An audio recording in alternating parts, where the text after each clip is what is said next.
a formation having the shape of a dirigible. It was reported from Huntington, West Virginia. Luminous object that was seen July 19, 1916, at about 11 p.m.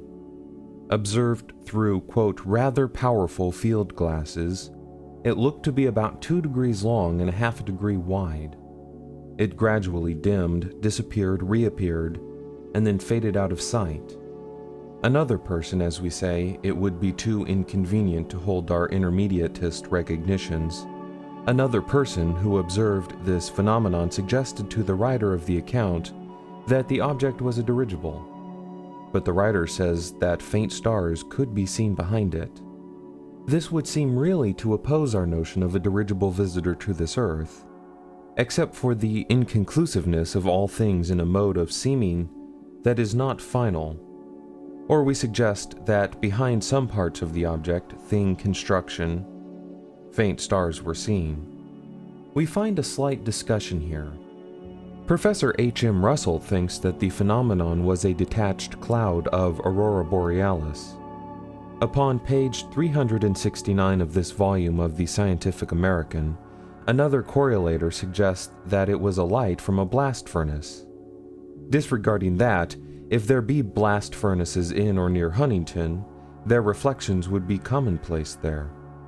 We now have several observations upon cylindrical-shaped bodies that have appeared in this Earth's atmosphere. Cylindrical, but pointed at both ends or torpedo-shaped. Some of the accounts are not very detailed, but out of the bits of description my own acceptance is that supergeographical routes are traversed by torpedo-shaped superconstructions that have occasionally visited, or that have occasionally been driven into, this Earth's atmosphere. From data, the acceptance is that upon entering this Earth's atmosphere, these vessels have been so racked that they have not sailed away. Disintegration would have occurred.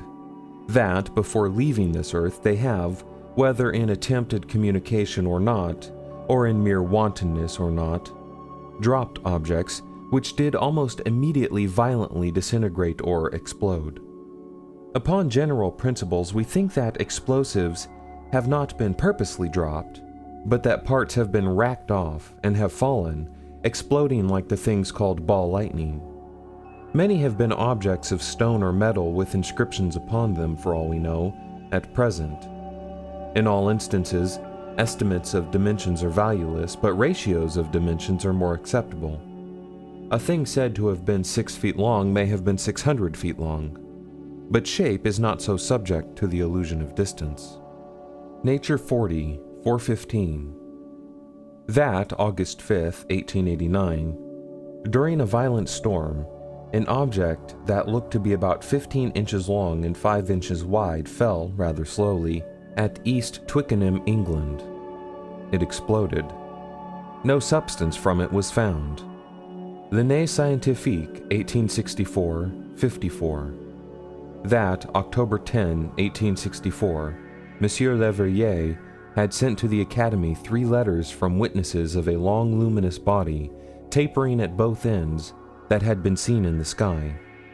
In Thunder and Lightning, page 87, Flammarion says that on August 20th, 1880, during a rather violent storm, M.A. Trécoul of the French Academy saw a very brilliant yellowish-white body, apparently 35 to 40 centimeters long and about 25 centimeters wide, torpedo-shaped, or a cylindrical body, quote, with slightly conical ends. It dropped something and disappeared in the clouds. Whatever it may have been that was dropped, it fell vertically like a heavy object and left a luminous train. The scene of this occurrence may have been far from the observer. No sound was heard. For M. Trécoul's account, see Comptes Rendus 103-849. Monthly Weather Review, 1907, 310. That, July 2, 1907, in the town of Burlington, Vermont, a terrific explosion had been heard throughout the city. A ball of light or a luminous object had been seen to fall from the sky, or from a torpedo-shaped thing or construction in the sky.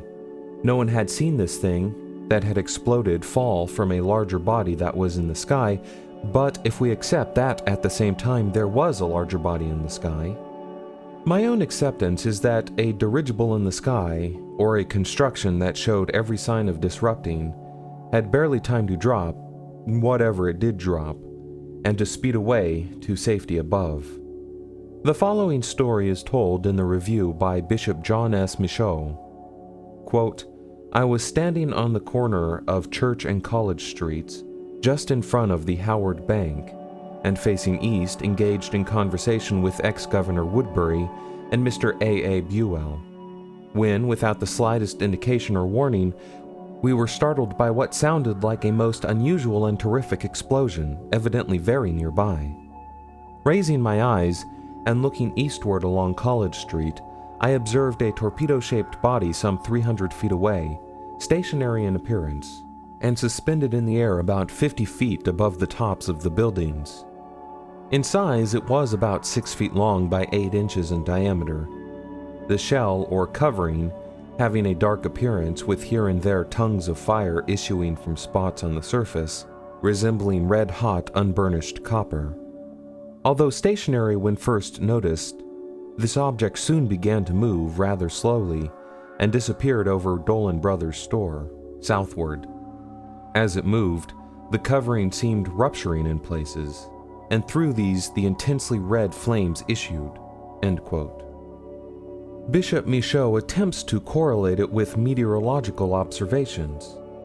Because of the nearby view, this is perhaps the most remarkable of the new correlates, but the correlate now coming is extraordinary because of the great number of recorded observations upon it.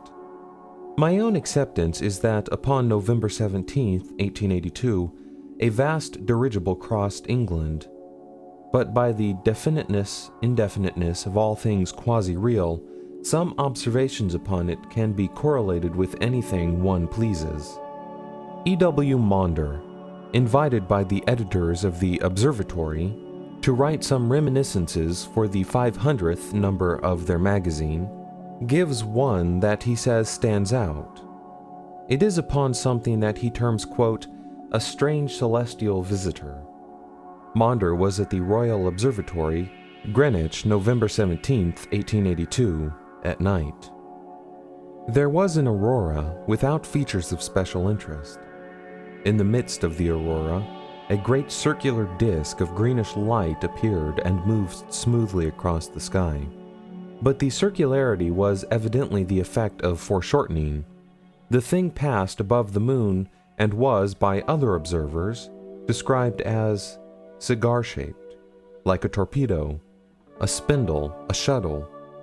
The idea of foreshortening is not mine. Maunder says this. He says, quote, had the incident occurred a third of a century later, beyond doubt everyone would have selected the same simile. It would have been, quote, just like a Zeppelin, end quote. The duration was about 2 minutes. Color said to have been the same as that of the auroral glow in the north.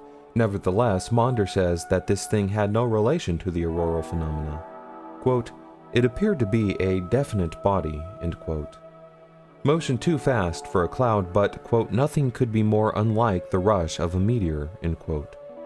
In the Philosophical Magazine, 5/15/318, J. Rand Capron, in a lengthy paper, alludes throughout to this phenomenon as in, quote, auroral beam, end quote.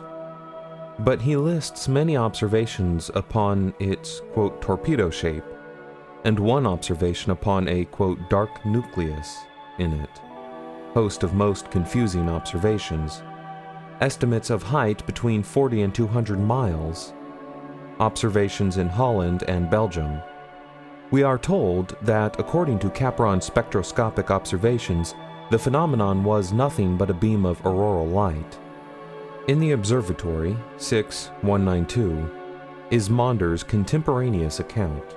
He gives apparent approximate length and breadth at 27 degrees and 3 degrees and a half. He gives other observations seeming to indicate structure, quote, remarkable dark marking down the center, end quote. In Nature, 27/84, Capron says that because of the moonlight, He had been able to do little with the spectroscope. Color white, but aurora rosy. Nature 2787. Bright stars seen through it, but not at the zenith, where it looked opaque. This is the only assertion of transparency. Too slow for a meteor, but too fast for a cloud. Quote, surface had a mottled appearance. Quote, very definite in form like a torpedo. Quote, probably a meteoric object. Dr. Groneman. Technical demonstration by Dr. Groneman that it was a cloud of meteoric matter. See Nature 27, 315, 338, 365, 388, 412, and 434. Quote, very little doubt it was an electric phenomenon, end quote. Proctor, in Knowledge 2, 419. In the London Times, November 20th, 1882, the editor says that he had received a great number of letters upon this phenomenon. He publishes two. One correspondent described it as, quote, well defined and shaped like a fish, extraordinary and alarming, end quote. The other correspondent writes of it as, quote, a most magnificent luminous mass, shaped somewhat like a torpedo, end quote. Notes and Queries 53306. About 8 lights that were seen in Wales over an area of about 8 miles, all keeping their own ground, whether moving together perpendicularly, horizontally, or over a zigzag course. They looked like electric lights, disappearing, reappearing dimly, then shining as bright as ever. Quote, we have seen them 3 or 4 at a time afterward on 4 or 5 occasions. London Times, October 5th, 1877. Quote, from time to time, the west coast of Wales seems to have been the scene of mysterious lights. And now we have a statement from Towyn that within the last few weeks, lights of various colors have been seen moving over the estuary of the Dasani River and out to sea. They are generally in a northerly direction, but sometimes they hug the shore and move at high velocity for miles towards Aberdovey and suddenly disappear. End quote. L'Année Scientifique, 1877, 45.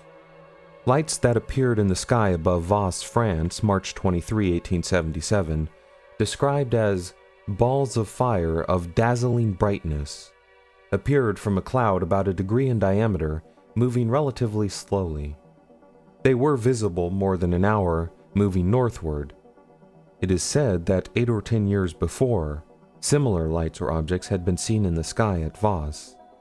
London Times, September 19th, 1848. That at Inverness, Scotland, 2 large bright lights that looked like stars had been seen in the sky, sometimes stationary, but occasionally moving at high velocity. L'Année Scientifique, 1888-66. Observed near St. Petersburg, July 30th, 1880, in the evening. A large spherical light and 2 smaller ones moving along a ravine. Visible 3 minutes, disappearing without noise. Nature 35, 173. That at Iloilo, September 30th, 1886, was seen a luminous object the size of the full moon. It, quote, floated slowly, quote, northward, followed by smaller ones close to it. The false lights of Durham. Every now and then in the English newspapers, in the middle of the 19th century, there is something about lights that were seen against the sky, but as if not far above land, oftenest upon the coast of Durham. They were mistaken for beacons by sailors. Wreck after wreck occurred. The fishermen were accused of displaying false lights and profiting by wreckage. The fishermen answered that mostly only old vessels, worthless except for insurance, were so wrecked. In 1866, from the London Times, popular excitement became intense. There was an investigation. Before a commission headed by Admiral Collinson, testimony was taken. One witness described the light that had deceived him as, quote, considerably elevated above ground. No conclusion was reached. The lights were called, quote, the mysterious lights. But whatever the, quote, false lights of Durham may have been, They were unaffected by the investigation. In 1867, the Tyne Pilotage Board took the matter up. Opinion of the Mayor of Tyne, a mysterious affair. In the Report of the British Association, 1877-152, there is a description of a group of, quote, meteors that traveled with, quote, remarkable slowness. They were in sight about 3 minutes. Remarkable, it seems, is scarcely strong enough. One reads of remarkable as applied to a duration of 3 seconds. These meteors had another peculiarity. They left no train. They are described as, quote, seemingly huddled together like a flock of wild geese and moving with the same velocity and grace of regularity, end quote. Journal of the Royal Astronomical Society of Canada, November and December 1913. That, according to many observations collected by Professor Chant of Toronto, there appeared upon the night of February 9, 1913, a spectacle that was seen in Canada, the United States, and at sea, and in Bermuda. A luminous body was seen. To it there was a long tail. The body grew rapidly larger. Quote, observers differ as to whether the body was single or was composed of 3 or 4 parts with a tail to each part, end quote. The group, or complex structure, moved with, quote, a peculiar, majestic deliberation. Quote, it disappeared in the distance and another group emerged from its place of origin. Onward they moved at the same deliberate pace in 2s or 3s or 4s, end quote. They disappeared. A third group, or a third structure, followed. Some observers compared the spectacle to a fleet of airships, others to battleships attended by cruisers and destroyers. According to one writer, quote, there were probably 30 or 32 bodies, and the peculiar thing about them was their moving in 4s and 3s and 2s abreast of one another, and so perfect was the lining up that you would have thought it was an aerial fleet maneuvering after rigid drilling, end quote. Nature, May 25, 1893. A letter from Captain Charles J. Norcock of HMS Caroline. That upon the 24th of February, 1893, at 10 p.m., between Shanghai and Japan, the officer of the watch had reported, quote, some unusual lights. They were between the ship and a mountain. The mountain was about 6,000 feet high. The lights seemed to be globular. They moved sometimes massed, but sometimes strung out in an irregular line. They bore, quote, northward until lost to sight. Duration, 2 hours. The next night the lights were seen again. They were for a time eclipsed by a small island. They bore north at about the same speed and in about the same direction as speed and direction of the Caroline. But they were lights that cast a reflection. There was a glare upon the horizon under them. A telescope brought out but few details, that they were reddish and seemed to emit a faint smoke. This time the duration was 7.5 hours. Then Captain Norcock says that in the same general locality, and at about the same time, Captain Castle of HMS Leander had seen the lights. He had altered his course and had made towards them. The lights had fled from him. At least they had moved higher in the sky. Monthly Weather Review, March 1904, 115.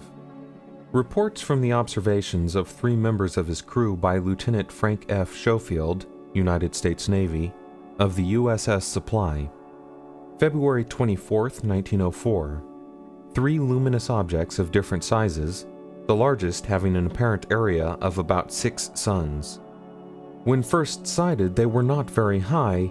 They were below clouds of an estimated height of about 1 mile.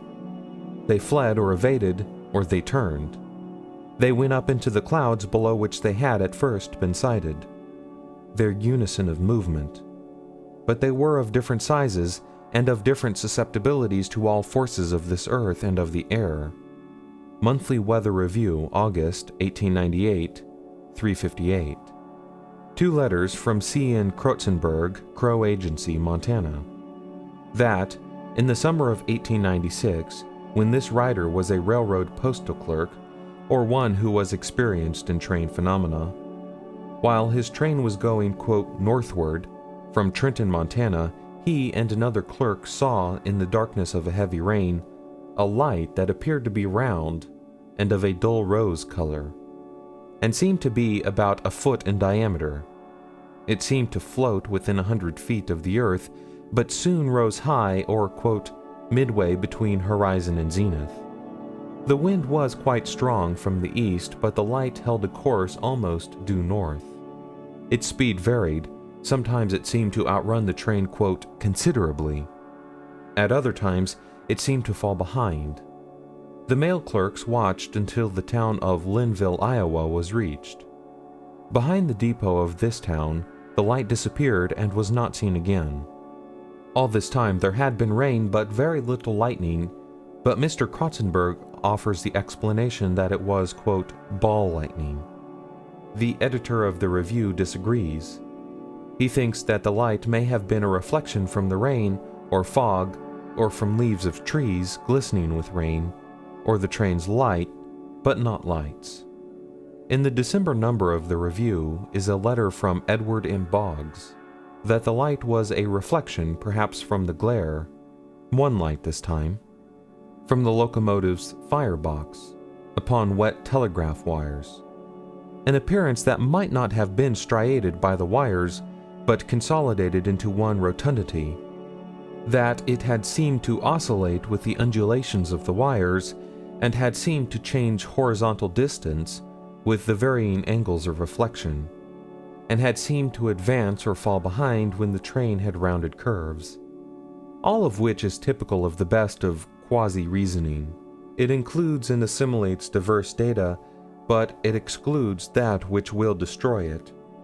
That, acceptably, the telegraph wires were alongside the track beyond as well as leading to Linville. Mr. Krotzenberg thinks of, quote, ball lightning, which, though a sore bewilderment to most speculation, is usually supposed to be a correlate with the old system of thought. But his awareness of, quote, something else is expressed in other parts of his letters, when he says that he has something to tell that is, quote, so strange that I should never have mentioned it, even to my friends, had it not been corroborated.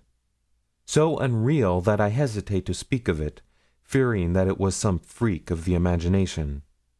End quote.